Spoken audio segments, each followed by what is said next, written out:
చింతా ప్రదీప్ గారు, అసలు ఏంటి సార్ ఈ ప్లకార్డు ఒక్కటి నిన్న నిన్న జగన్మోహన్ రెడ్డి గారి పర్యటన, సత్తెనపల్లి రెంటపాళ్ల పర్యటన, ఆ పర్యటన మొత్తం పక్కదారి పట్టించేందుకు ఒక ప్లకార్డును చూపించి, ఎంత భయంకరమైనటువంటి ప్లకార్డ్, ఇలాంటి ప్లకార్డ్ ఇప్పటి వరకు దేశ చరిత్రలో ఎవరైనా ప్రదర్శించారా? ఇది దేశ భద్రతకే ముప్పు, పాకిస్తాన్ బార్డర్ని దాటి మరీ లోపలికి వచ్చి మన పైన యుద్ధం చేసే ప్రమాదం ఉంది, చైనా అయితే అణుబాంబులే వేసేస్తుంది ఇటువంటి ప్లకార్డులు చూస్తే అన్నట్టుగా ఓ బిల్డప్లు నిన్నటి నుంచి. ఇట్లా బిల్డప్లు ఇస్తే జగన్మోహన్ రెడ్డి గారు భయపడిపోయి వెనకడిగేసి తప్పైపోయింది ఇట్లాంటి ప్లకార్డ్ రాకూడదని అంటారేమో అని వీళ్ళు అనుకున్నట్టున్నారు. ఎలా ఉంది ఆయన ఇచ్చిన సమాధానం? నమస్తే ఈశ్వర్ గారు, సాక్షి ప్రేక్షకులకు నమస్కారాలు. ఇక్కడ భయపడ్డది ఎవరన్నది క్లియర్ గా తెలుస్తుందండి.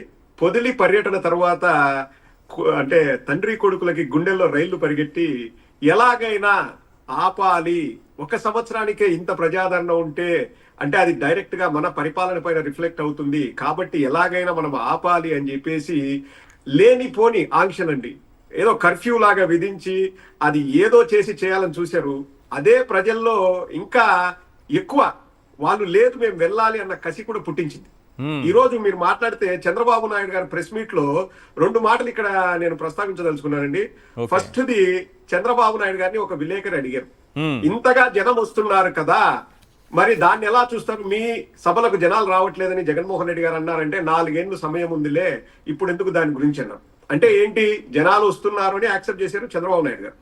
రెండవది, ఇంకొకసారి ఇటువంటి సభలకు లేకపోతే ఇటువంటి పర్యటనలకు మీరు పర్మిషన్ ఇస్తారంటే చట్టం తన పని తాను చేస్తుందన్నట్లు ఆ ప్రశ్నను దాటవేసే ధోరణి అవలంబించారు చంద్రబాబు నాయుడు గారు. అంటే దాని అర్థం ఏంటి, వద్దు ఆల్రెడీ చేతులు కాల్చుకుంది చాలు, మేము ఆంక్షలని పెట్టి సెల్ఫ్ గోల్ వేసుకున్నాము, ఇప్పుడు దాన్ని ఎలా డైవర్ట్ చేయాలి.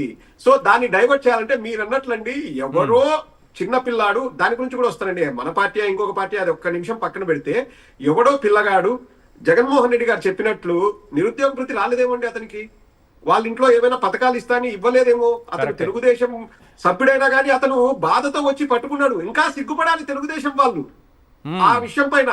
వచ్చేసి అతను ఏదో సినిమా డైలాగు, పిల్లలు సినిమా విషయంలో ఇన్ఫ్లుయెన్స్ అవుతారు, సినిమా డైలాగు పెట్టారు. దానికంటే అండి, నారా లోకేష్ గారు ఇప్పుడు గౌరవ మంత్రివర్యులు, వారు డైరెక్ట్ గా పబ్లిక్ లోకి వచ్చి దీని గురించి పెద్ద ఎత్తున చర్చ జరగాలండి. అసలు ఎవరు పెద్దగా మాట్లాడట్లేదు, నాకు ఆశ్చర్యం వేస్తుంది. డైరెక్ట్ గా పబ్లిక్ లోకి వచ్చేసి ఒక వ్యక్తికి నా వల్ల నల్ల జుట్టు తెల్ల జుట్టు అయింది అర్థమవుతుందా రాజా అంటున్నాడు. ఇంకొక వ్యక్తికి గుందుపోటు, ఆ గుండెపోటు అనేది కూడా రాదండి, గుందుపోటు అన్నాడు. ఇంకొక వ్యక్తి కాలు జారి పడ్డాడు, నా వల్ల అర్థమవుతుందా రాజా అని అతను మాట్లాడుతున్నాడు. ఏ హక్కుతో అతను మాట్లాడుతున్నాడండి, ఏ హక్కుతో మాట్లాడుతున్నాడు అంటే, చట్టాలను నా చేతిలోకి తీసుకొని నా ఇష్టారీతిన ఒక నియంతృత్వ పోకడలకు పోయి నేను నా ఇష్టారీతిన నేను చెయ్యగలను, చూశారా నేను చేస్తున్నాను అని కూడా మళ్ళీ చెప్తున్నాడు. నిస్సిగ్గుగా బయటకు వచ్చి చెప్తున్నాడండి. దట్స్ ద బిగ్గెస్ట్ బ్లండర్ అండి. ఒక మంత్రి అంటే ఎవరికి మంత్రి అండి, రాష్ట్రంలోనే అందరికీ మంత్రి. అందులో వైఎస్ఆర్ కాంగ్రెస్ పార్టీ వాళ్ళు ఉంటారు, తెలుగుదేశం వాళ్ళు ఉంటారు, లేకపోతే జనసేన వాళ్ళు ఉంటారు, అందరికీ ఆయన మంత్రి. కానీ కేవలం ఒక సెక్షన్ ఆఫ్ పీపుల్ ని జైల్లో పెట్టి, చూశారా నేను అనుకుంటే నాకు నచ్చని వాళ్ళను నేను జైల్లో పెడతాను అని డైరెక్ట్ గా పబ్లిక్ లో చెప్తున్నాండి, ఆన్ రికార్డ్. ఒక పిల్లగాడు వాడి బాధతో ఈ ప్రభుత్వం నాకు ఏమి ఇవ్వట్లేదు అని చెప్పేసి ప్లకార్డు పట్టుకోవడం తప్ప, ఒక మంత్రి స్థానంలో, గౌరవప్రదమైన మంత్రి స్థానంలో ఉండి బాధ్యతాయుతమైన పదవిలో ఉండి అందరికీ సమన్యాయం చేయాల్సిన వ్యక్తి, చూశారా నేను చట్టాన్ని చేతిలోకి తీసుకొని నేను ఇంకా విదేశాల్లో ఏదైనా వేరే విదేశాల్లో అయితే అతని మంత్రి పదవి ఊడేదండి. ఆ మాటలకి ఖచ్చితంగా ఊడిపోయింది. ఎందుకంటే అంత బాధ్యతారహితమైన మాటలు ఎవరు మాట్లాడారు. మంత్రి గారు అలా మాట్లాడితే ముఖ్యమంత్రి గారు ఏం మాట్లాడారో విన్నారు కదా. ముఖ్యమంత్రి గారు అయితే ఇంకొక మెట్టు ఎక్కారు కదా, భూస్థాపితం. భూస్థాపితం చేస్తానని ఒక ముఖ్యమంత్రి స్థాయి వ్యక్తి మాట్లాడడం అన్నది ఇంకా అసలు కాదండి. చేసేటువంటి వాళ్ళు చేస్తూ మళ్ళీ పైపెచ్చు, అబ్బా చంద్రబాబు నాయుడు గారు ఎందుకు సినిమాల్లో ట్రై చేయలేదో ఏమో కానీ అండి. ఒక ఎన్టీ రామారావు గారు చెప్పారు కదా, నాకంటే పెద్ద నటుడు నా అల్లుడు అని. ఎన్టీ రామారావు గారు చెప్పారు. కాదండి, ఎటుపోతుంది సమాజం. లాస్ట్ కి వాళ్ళ సొంత కుప్పం నియోజకవర్గంలో వీళ్ళ ఎర్రబుక్కు రాజ్యాంగాన్ని చూసుకొని ఫాలో అవుతూ రోడ్డు పైన ఒక మహిళని నడి రోడ్డు పైన చెట్టు కట్టేసి కొట్టేస్తే కూడా దాన్ని కూడా జగన్మోహన్ రెడ్డి గారికి, వైఎస్ఆర్ కాంగ్రెస్ పార్టీకి ఆపాదించాలని ఈ రోజు డ్రామా ఆడుతున్నారండి చంద్రబాబు నాయుడు గారు. ఎంతటి అసలు నిజంగా అండి గ్రేట్ ఆర్టిస్ట్ అండి చంద్రబాబు నాయుడు గారు, great artist, no doubt about it. వచ్చేసి ఎలా డ్రామటైజ్ చేస్తారంటే, వాట్ ఐఎమ్ సేయింగ్ ఫవర్ అంటాడు, ఎక్కడి నుంచి వస్తుందో ఆ ఫవర్ తెలియదు. కానీ మాట్లాడేటివన్నీ అబద్ధాలండి, చెప్పేవన్నీ అబద్ధాలు.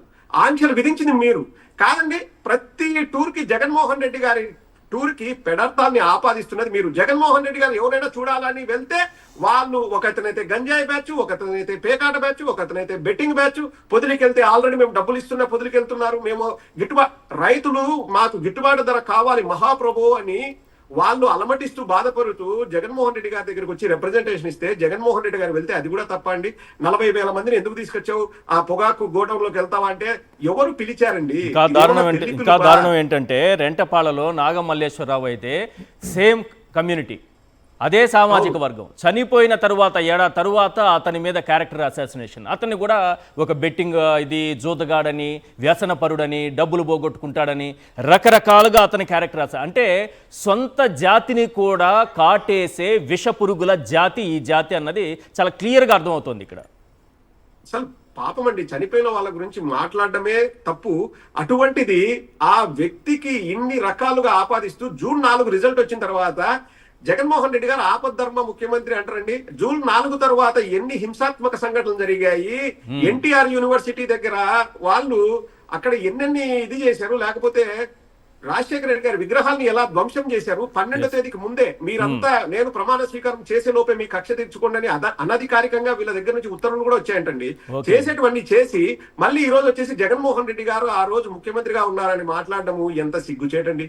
కొంచెమైనా ఇప్పుడు మిమ్మల్ని ఎవరు అడగలేదు, మేము వెళ్ళి పరామర్శ చేస్తాము అంటే కూడా మీకు గిట్టదంటే ఎట్లండి? పరామర్శకు వెళ్తున్నాము సరే, మీరు అన్నట్లే మేము వెళ్తాము అని చెప్పేసి జగన్మోహన్ రెడ్డి గారు 3 కార్లు 4 కార్లలో కాన్వాయ్లో వెళ్తే కూడా ఏదో ప్రైవేట్ వెహికల్ తగిలితే ఒక పెద్ద ఆయన ప్రాణాలు కోల్పోతే కూడా దాన్ని కూడా జగన్మోహన్ రెడ్డి గారికి ఆపాదించాలని చూశారండి. ఇంకొక చోట అక్కడ అసలు రష్ లేదు, ఏం లేదు, సీసీ కెమెరాలు సీసీ ఫుటేజ్ లో బయటకు వచ్చింది. ఒక సోదరుడు అక్కడ అతనికి పాపం ఆరోగ్యం బాగలేక వచ్చి కూర్చొని తర్వాత ఒక 10 నిమిషాల తర్వాత అతను సీసీ ఫుటేజ్ లో ఉందండి. అవును, అక్కడ కూడా ఏదో రష్ ఎక్కువయ్యి లేకపోతే ఏదో చేశారని చెప్పేసి దాన్ని కూడా రాజకీయం చేయాలని చూస్తారండి వీళ్ళు. నిన్నటి నుంచి ఒకటైతే క్లియర్, సాక్షి ప్రేక్షకులకి నేను చెప్పదలుచుకున్నాను, వీళ్ళ ప్లాన్ అయితే బాగా రివర్స్ అయిపోయి వాళ్ళు చాలా బాధపడుతున్నారండి. ఎందుకు మనం ఆంక్షలు విధించామా అన్నది, ఇంకొకసారి ఆంక్షలు విధిస్తే ఇది శృతి మించుతుంది అన్న భయము తండ్రి కొడుకులకు ఉంది. కాబట్టి ఈ రోజు ఒక చిన్న ప్లకార్డ్ అండి, ఎవడో పిల్లగాడు ఆ ప్లకార్డుని ఇప్పుడు మీరు అన్నట్లు ఇరాన్ లేకపోతే ఇజ్రాయెల్ వాళ్ళు కూడా వాళ్ళు ఒక 1 అవర్ బ్రేక్ తీసుకొని ఇదేదో విషయం చూద్దామా అన్నంత పెద్ద చేసేసారు. ఇంకా యుక్రెయిన్ రష్యా వాళ్ళు కూడా ఆపేసారంట, మధ్యలో ఒక సెలవు ప్రకటించారంట. ఈ విషయం చూద్దామనా, యుద్ధ విరామం కూడా ప్రకటించారా, సీజ్ ఫైర్ జరిగిపోయింది.